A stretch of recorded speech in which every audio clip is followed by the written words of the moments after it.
धर्म ग्रंथों में गुरुओं का स्थान ईश्वर के समान बताया गया है। हर व्यक्ति अपने जीवन में किसी न किसी को अपना गुरु मानता है। पुराने युगों में ऋषि मुनियों को ही गुरु माना जाता था। इन ऋषि मुनियों में सप्त ऋषियों को सबसे ऊंचे स्थान पर रखा गया है।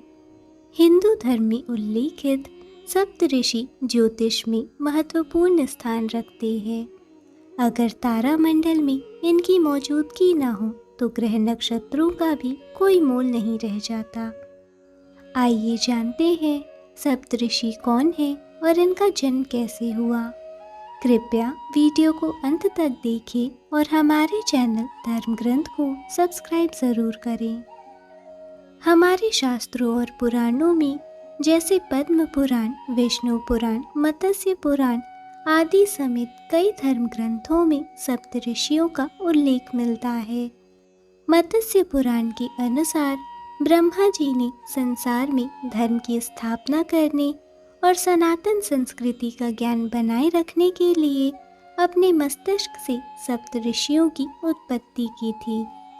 इसलिए सप्त ऋषियों को ज्ञान, विज्ञान, धर्म, ज्योतिष और योग में सर्वोपरि माना जाता है।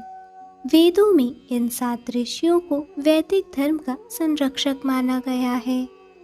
इन्हीं ऋषियों के नाम से कुल के नामों का भी पता लगाया जाता है। इन ऋषियों पर ब्रह्मांड में संतुलन बनाए रखने और मानव जाति को सही राह दिखाने की जिम्मेदारी है। माना जाता है कि सप्त ऋषि आज भी अपने इन कार्यों में लगे हुए हैं। सप्त ऋषि जिन्हें ब्रह्मा जी ने अपने मस्तिष्क से जन्म तो दिया था, पर उनकी शिक्षा का जिम्मा भगवान शिव के पास था।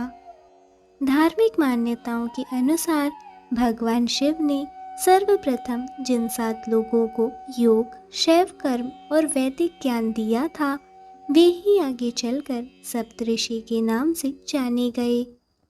विष्णु पुराण के अनुसार सप्तऋषियों के नाम हैं ऋषि वशिष्ठ, ऋषि कश्यप, ऋषि अत्रि, ऋषि जमदग्नि, ऋषि गौतम, ऋषि विश्वामित्र और ऋषि भारद्वाज।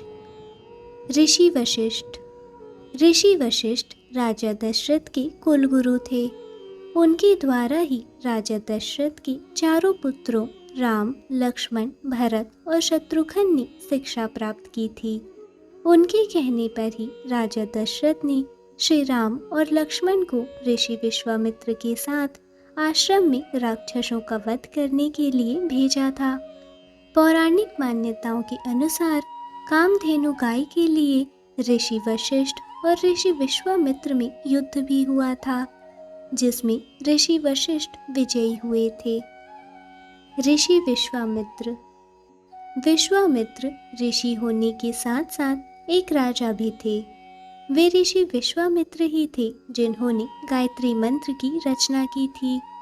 ऋषि विश्वामित्र की तपस्या और मेनका द्वारा उनकी तपस्या को भंग किया जाने का प्रसंग बहुत प्रसिद्ध है।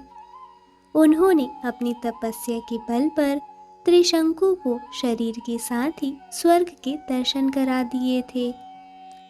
ऋषि कश्यप।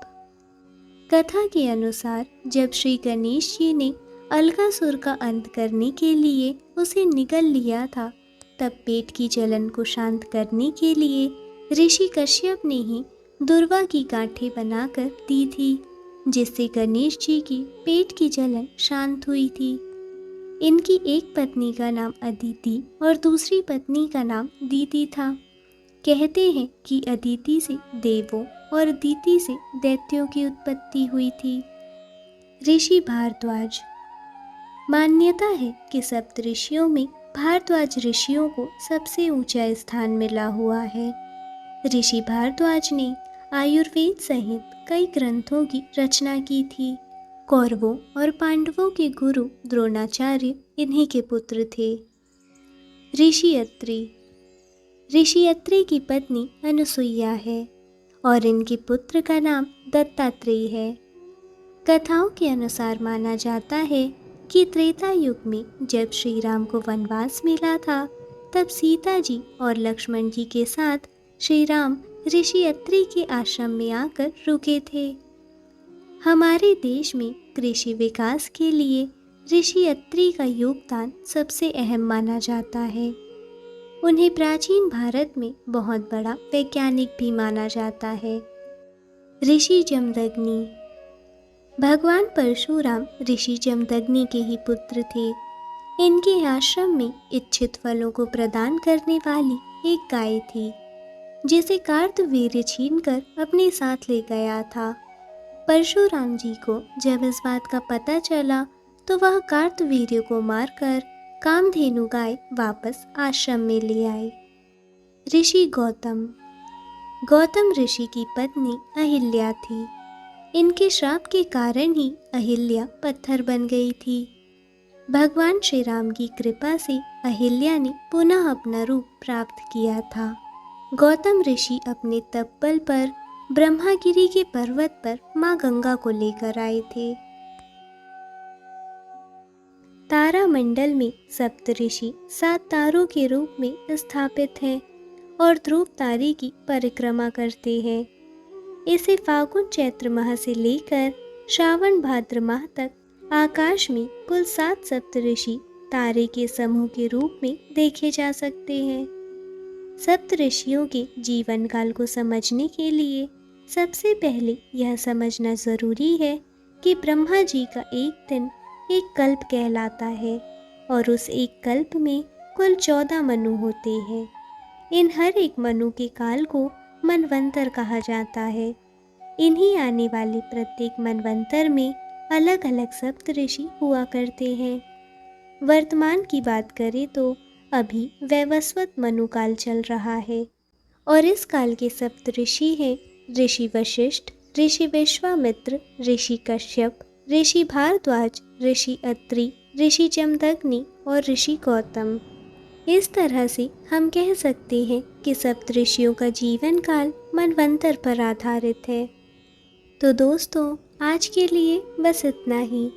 उम्मीद करती हूँ कि आपको हमारी आज की प्रस्तुति पसंद आई होगी। यदि हाँ, तो इस चैनल को सब्सक्राइब और इस वीडियो को लाइक और शेयर ज़रूर करें। मिलते हैं अगले वीडियो में। तब तक के लिए हर हर महादेव।